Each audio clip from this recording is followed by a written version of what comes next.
We would love to hear their proposal. Tonight, frustration in one central Indiana neighborhood after they say an out-of-state developer is working on a project without keeping them in the loop.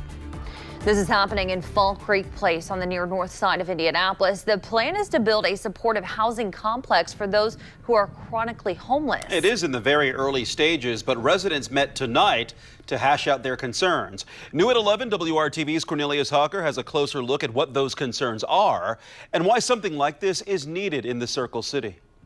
Neighbors are already selling their homes over this. Valerie Warcha has led the charge to try and stop Espero Indianapolis from being built at 25th and Delaware, where there's currently a vacant lot.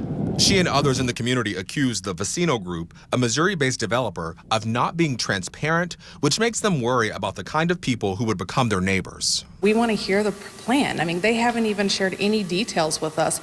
So what we need to know is simply, how are you going to make sure we're safe? And we've yet to hear those answers. At a neighborhood meeting Wednesday night, a majority of residents were against the proposal, the speakers all citing safety as a main concern. Some Fall Creek Place residents, however, were not on board with the majority, and they let it be known. I want to know why this is a problem. They're in favor of Espero Indianapolis because they see a need in the community for permanent housing. After the meeting, both sides continue the conversation. Different developer, different neighborhood? Same services provider, same model. Different developer, different neighborhood? Different developer. This developer's never developed a housing first project okay. to show that it's successful. So you have no evidence to prove that it is unsuccessful either, though? I talked to Michaela Wishmeyer with Prosperity Indiana, an organization that works to strengthen Hoosier communities. She says no matter how anyone feels, there's a big need to help those who are living on the streets. Our shelters and programs, they're at max capacity. They are overloaded. And then when you talk about having long-term, that permanent supportive, you can have those temporary fixes, but really what's needed is that long-term. Elena, who preferred to go by a first name only for professional reasons, says her neighbor's concerns are based on emotion. The evidence generally demonstrates that unhoused people are more likely to be victimized than they are to be the victimizers.